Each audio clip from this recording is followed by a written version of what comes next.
शिवसेना वर्धापन दिनानिमित्त झालेल्या उद्धव ठाकरेंच्या भाषणानंतर ठाकरे विरुद्ध ठाकरे हा वाद पेटलाय। कारण लोकसभेसाठी पंतप्रधान मोदींना राज ठाकरे यांनी बिनशर्त पाठिंबा दिला होता, त्याची खिल्ली उद्धव ठाकरेंनी उडवली होती आणि त्याला अमित ठाकरेंनी जोरदार प्रत्युत्तर दिलं होतं। आता अमित ठाकरेंच्या टीकेवरती आदित्य ठाकरेंनी पलटवार केलाय। सुपारीबाज पक्षांबद्दल आपण बोलत नाही असं आदित्य ठाकरे म्हणाले। काही जणांनी केवळ उद्धव ठाकरे नको म्हणून त्यांना बिनशर्त पाठिंबा दिला।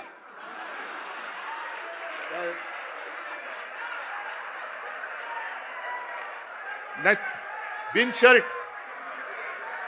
अरे उघड पाठिंबा म्हणजे बिनशर्त काय? नाही नाही, उद्धव ठाकरे नको, मी हा बघा शर्ट काढला, बिनशर्त पाठिंबा देतो तुम्हाला उघड। ते विनोद त्यांना पण समजवायला 10 मिनिटं लागली, मला कळायला पण 10 मिनिटं लागली। मला फक्त वाटतं की इकडे वरळीत त्यांना जेव्हा बिनशर्त पाठिंबा दिला तेव्हा त्यांना काही वाटलं नाही, तेव्हा तो घेतला, मुलाला आमदार बनवलं। त्याच्यामुळे मला वाटतं की ह्या गोष्टी आपण विसरलो नाही पाहिजे। आणि साहेबांनी जो पक्ष काढला तो स्वतःच्या ह्याच्यावर स्वतःच्या मेहनतीवर काढला। तो पक्ष मोठा व्हायला वेळ जरी लागला असेल तरी तो स्वतःच्या मेहनतीवर आहे। सुपारी वाले पार्टियों की उसमें मैं नहीं जाता, क्योंकि वो हर चुनाव में जागरूक होते हैं और कुछ ना कुछ यहाँ वहाँ पब्लिसिटी स्टंट करते हैं, वोटों की बंटवारा करते हैं और फिर शांत हो जाते हैं। धन्यवाद। एबीपी माझा, उघडा डोळे बघा नीट।